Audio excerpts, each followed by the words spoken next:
Hello everyone. कैसे हो आप सभी? आई होप सभी अच्छे होंगे। आज हम पढ़ने वाले हैं क्लास सेकंड ऑफ अकाउंटिंग। ठीक है जी, क्लास सेकंड ऑफ अकाउंटिंग। इसमें हम पार्टनरशिप अकाउंट्स के बारे में कुछ पढ़ेंगे। ठीक है जी। जितनी स्लाइड इसमें कवर हो पाएंगी, 30 मिनट की हमारी क्लास रहेगी। ओके। जितनी स्लाइड कवर हो पाएंगी उतना मैं इसमें कवर करूंगी, अदरवाइज नेक्स्ट क्लास में नेक्स्ट कंटेंट आ जाएगा। Admission of the partner next class में आ जाएगा। चलिए, हाँ जी, हम पढ़ते हैं meaning of the partnership. Partner से समझ आता है एक अकेला बंदा पार्टनरशिप नहीं कर सकता, उसके लिए हमें दो पर्सन्स की जरूरत होती है। ठीक है, जो पार्टनरशिप करते हैं। कहते हैं कि partnership firm is create when two or more person unit together. दो या दो से ज्यादा पर्सन एक साथ आते हैं काम करने के लिए।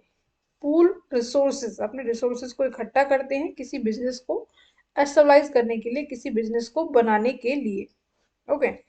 तो पार्टनरशिप बिजनेस क्या होते हैं? मेन गोल होता है इनका मनी मेकिंग, कि हमें प्रॉफिट होना चाहिए। उस प्रॉफिट को फिर वो शेयर करते हैं।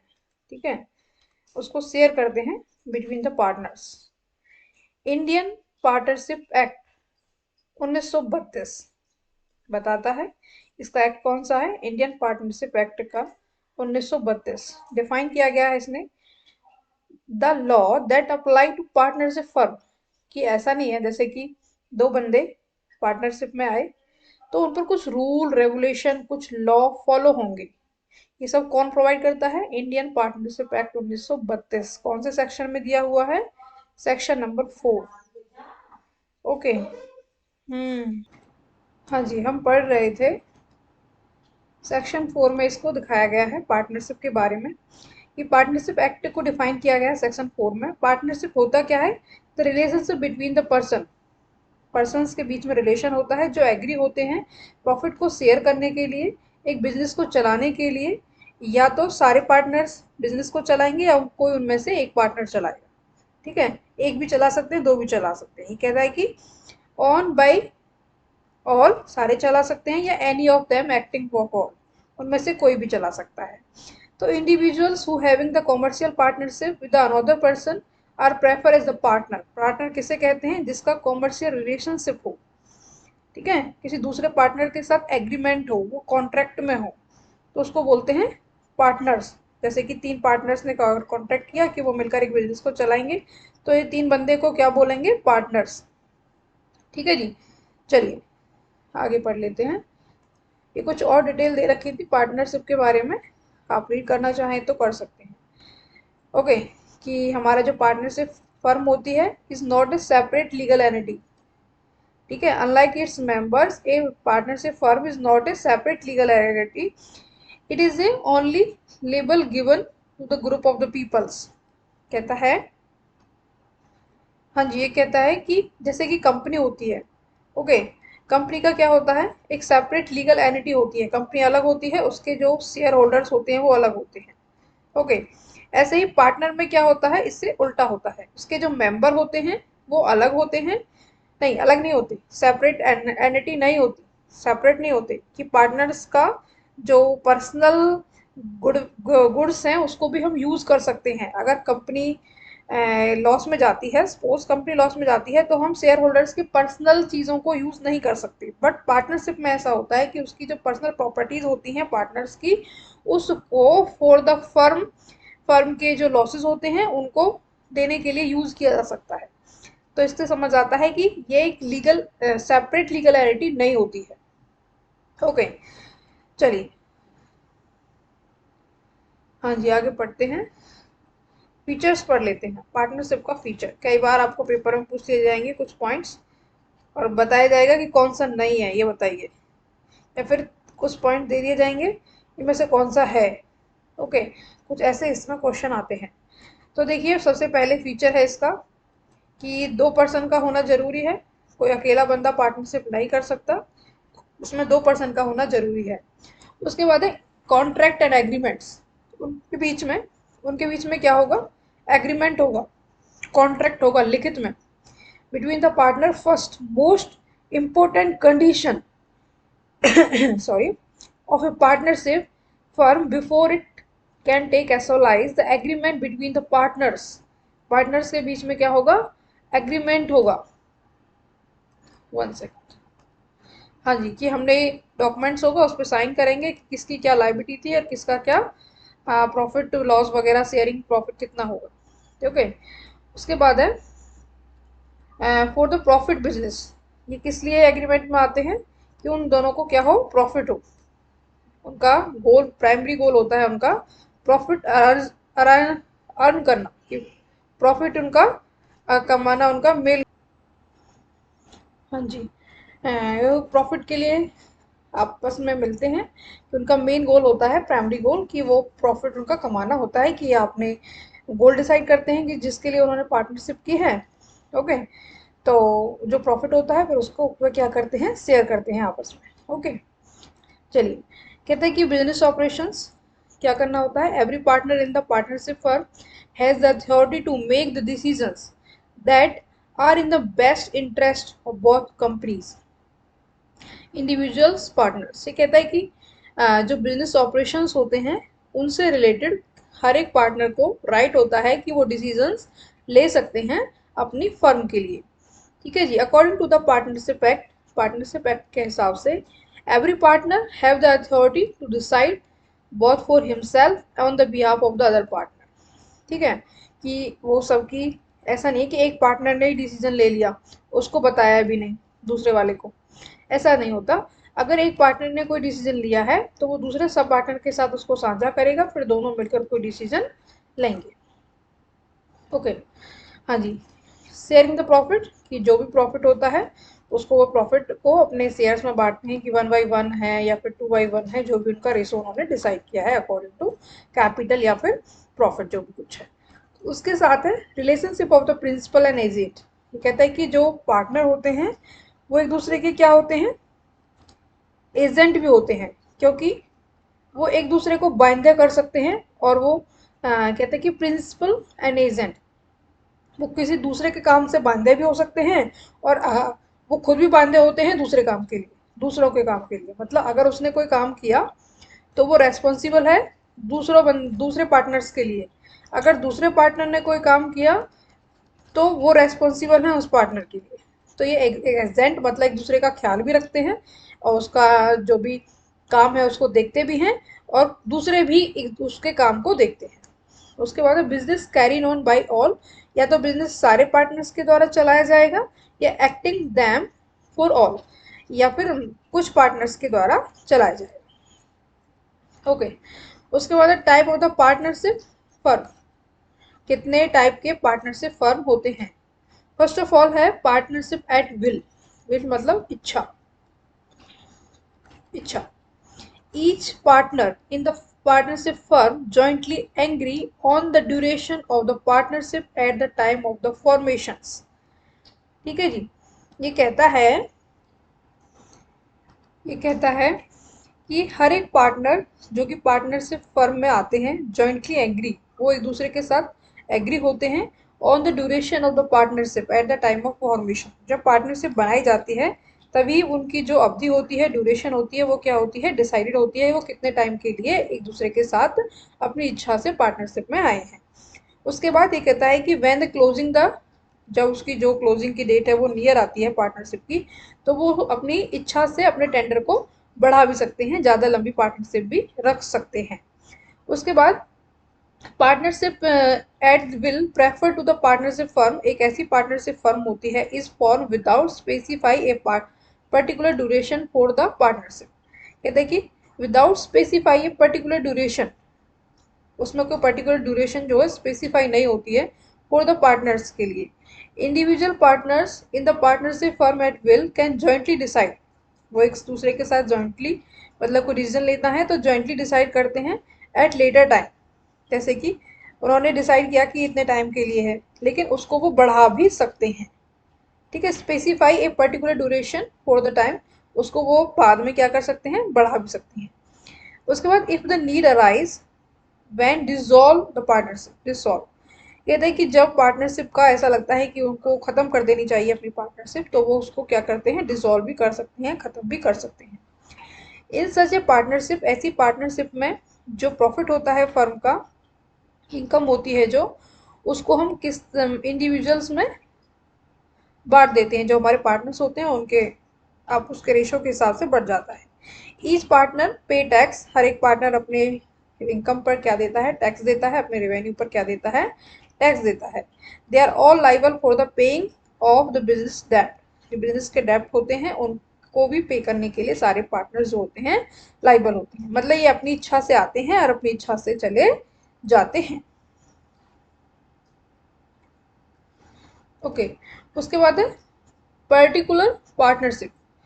Particular partnership is defined by the Indian Partnership Act as one where the parties agree upon an end date for the partnership। इसमें क्या होता है कि ये एक ऐसी पार्टनरशिप होती है as one where the parties agree upon an end date for the partnership। Partnership के लिए जो उसकी एंड डेट होगी उस पर वो एग्री होते हैं कि इतने टाइम के लिए वो क्या कर रहे हैं, पार्टनरशिप कर रहे हैं। They may be choose to the end the partnership at that time rather than establish a set of date they decide। वो अपना डेट डिसाइड कर देते हैं कि हमें उस दिन क्या करना है, पार्टनरशिप एंड करना है। ठीक है, उसके बाद है specified partnership firm is usually specialized to complete a project. कोई किसी प्रोजेक्ट के लिए वो आपस में एक दूसरे के साथ आते हैं और एक टेम्परेरी नेचर का ये पार्टनरशिप होता है। पार्टनर्स में however choose a postpone partnership dissolve the date. Example के लिए बताता है कि relationship include the corporating on and government, जैसे कि कोई भी क्या होता है, ये कहता है कि जैसे कि आपने क्या करना है, कॉर्पोरेटिंग करना है, आपको कॉर्पोरेट करना है, गवर्नमेंट कोई इनिशिएटिव लिया है उस पर, तो आप उसमें अपना पार्टनरशिप कर सकते हो। इनमें जो लाइबिलिटी होती है हर एक पार्टनर्स की वो डिसाइडेड होती है। कहता है कि liability of the business must be meet by each partner. हर एक पार्टनर से उसकी लाइबिलिटी जो है उसका डेप्ट वगैरह पे करा जा सकता है।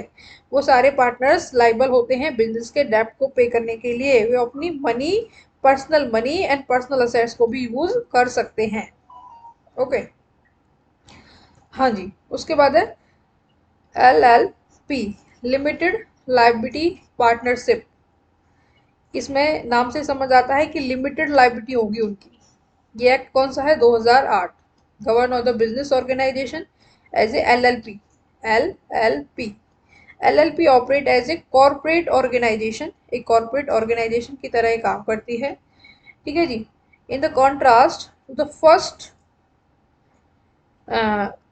First two forms of the partnership, ये जो हमारी दो पार्टनरशिप पड़ी थी ना उनसे थोड़ी उल्टी है।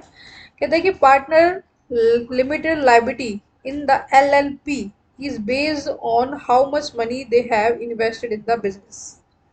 कहता है कि जो हमारे पार्टनर्स की लाइबिलिटी होती है वो लिमिटेड होती है LLP नामक पार्टनरशिप में। ये बेस करती है how much money they invest in the business, कि वो अपना बिजनेस में कितना मनी लगा रहे हैं। मीन उनका जैसे उन्होंने डिसाइड किया था कि अगर बिजनेस का लॉसेस हुआ तो मैं 5% मैं दूंगा। ठीक है, उसके उस दूसरे ने बोला मैं 10% दूंगा। पर्सनल लाइबिलिटी, तो उनका जो लाइबिलिटी पे करने का सिस्टम होता है वो लिमिटेड होता है।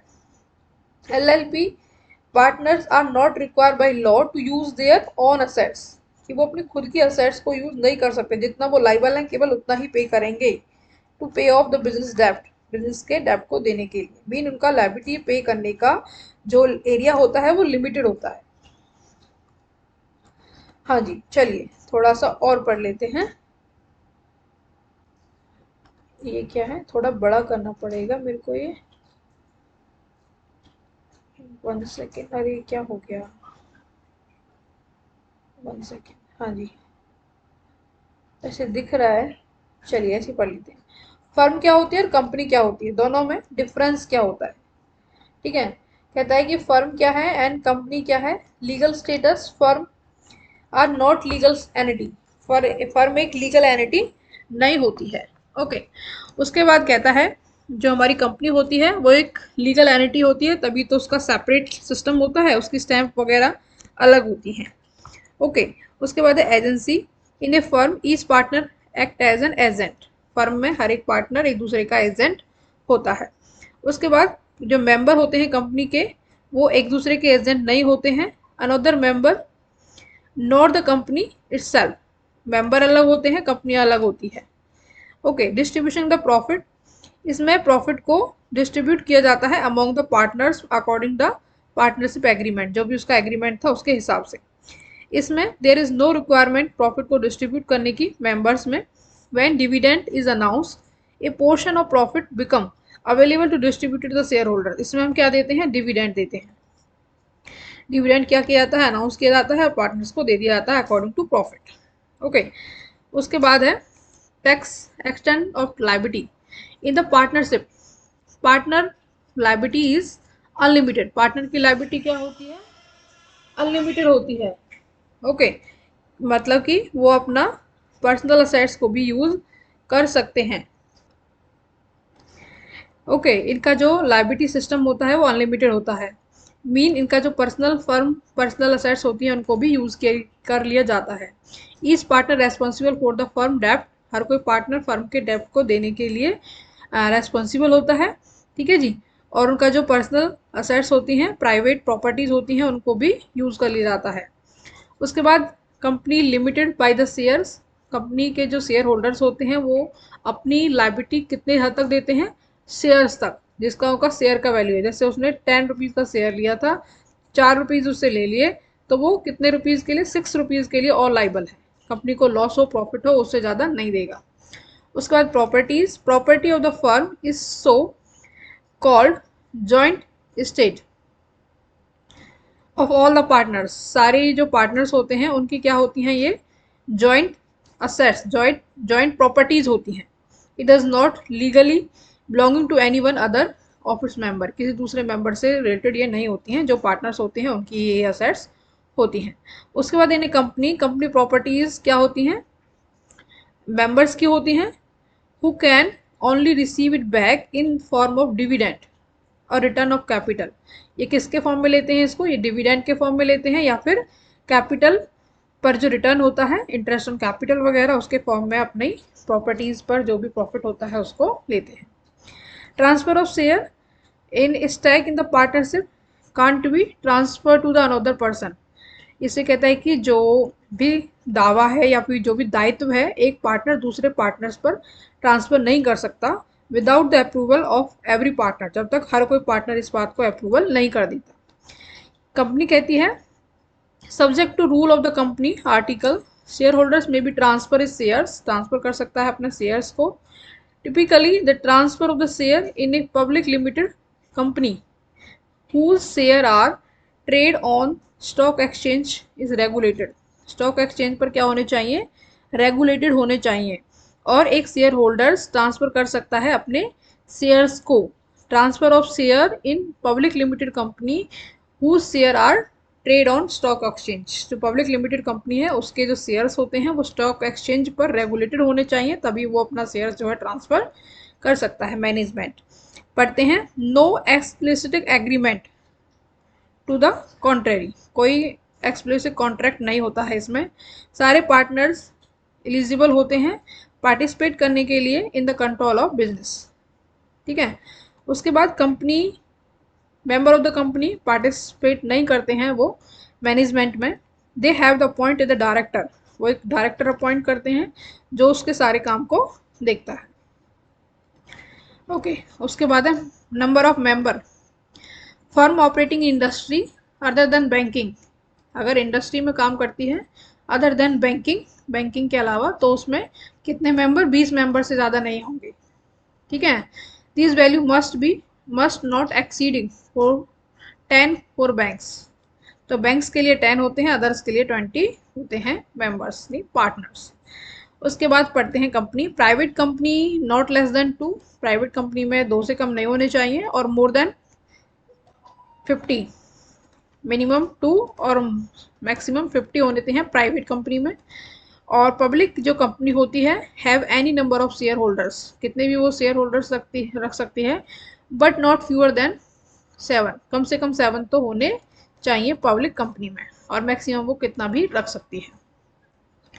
Duration of existence, if there is no agreement to the contrary, okay, and death, retirement, insolvency, partners will result in the dissolution of the business. उसमें कोई एग्रीमेंट नहीं होता है कि वो कब किसका रिटायरमेंट क्या होगा, इंसॉल्वेंसी हो जाए तो क्या होगा, डेथ होगी तो क्या होगा। Having the external concession in advance of the company, इसमें पहले एडवांस में ही डिसाइड कर लिया जाता है। ड्यूरेशन, ऑडिट, इसमें ऑडिटिंग कराने की क्या होता है, audit of the firm, financial statement is optional, वो चाहे तो करा सकता है, नहीं चाहे तो नहीं करा सकता। इसमें ऑडिट कंपलसरी होता है, इंपॉर्टेंट होता है बहुत ज़्यादा, एक ऑडिटर अपॉइंट करना बहुत ज़रूरी होता है ना कंपनी।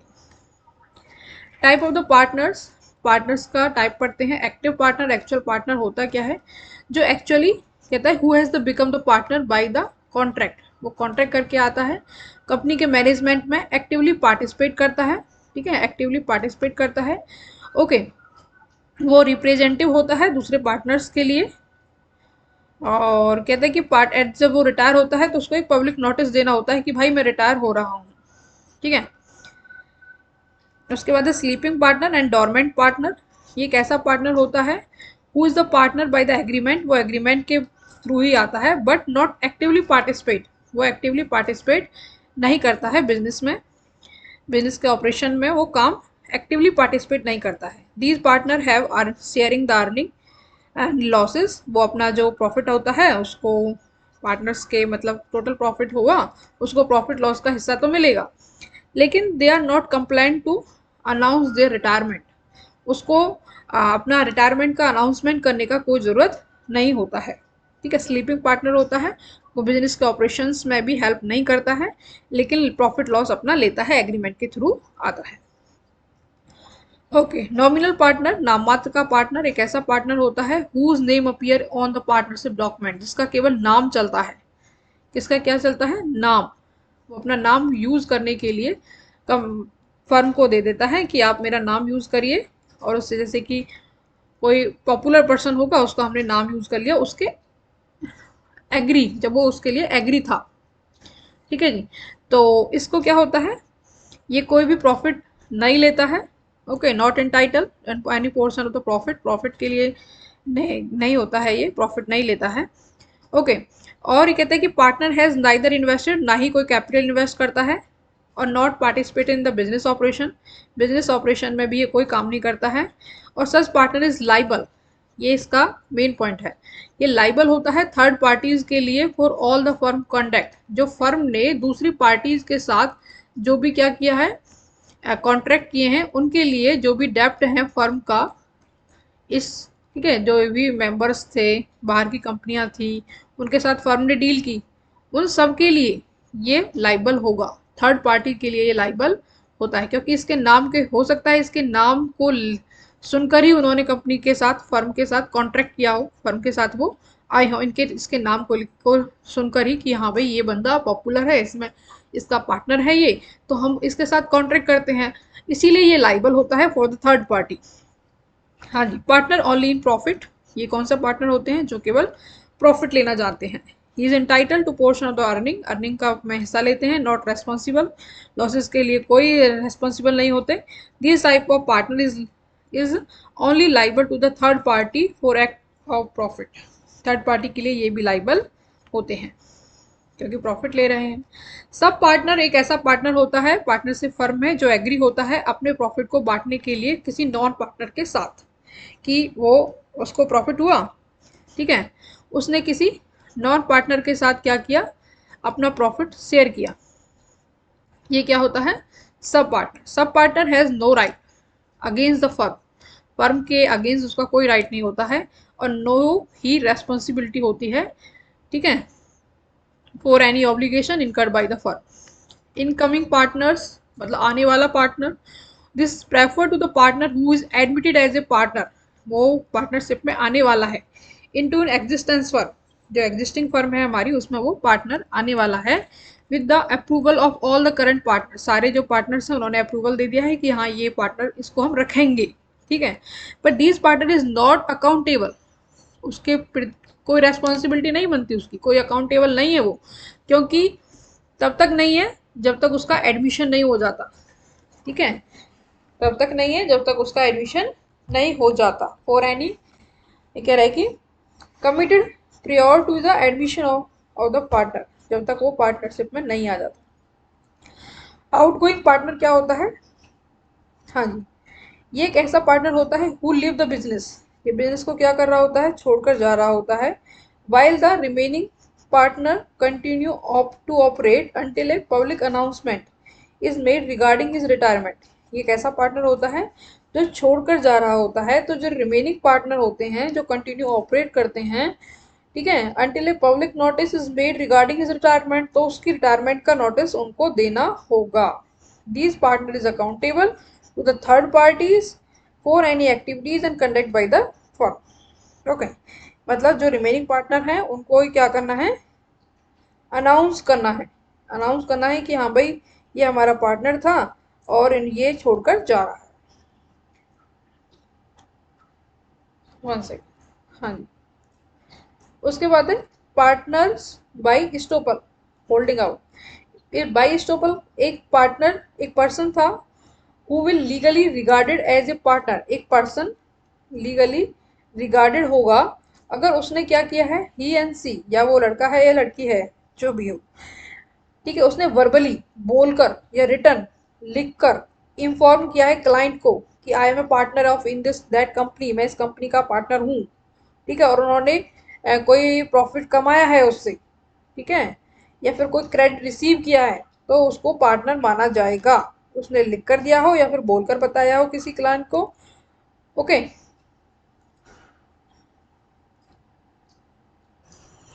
हाँ जी, हम पढ़ रहे थे पार्टनरशिप।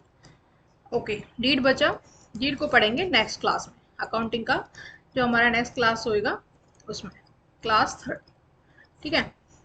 चलिए, thank you so much. I hope आपको लेसन समझ आया होगा। पार्टनरशिप के जो भी एडमिशन है, रिटायरमेंट है, दैट है, सारा कंप्लीट कराऊंगी, बट धीरे धीरे थोड़ा। ओके, चलिए, thank you so much. Do like and share and subscribe my channel, and thank you so much again and again.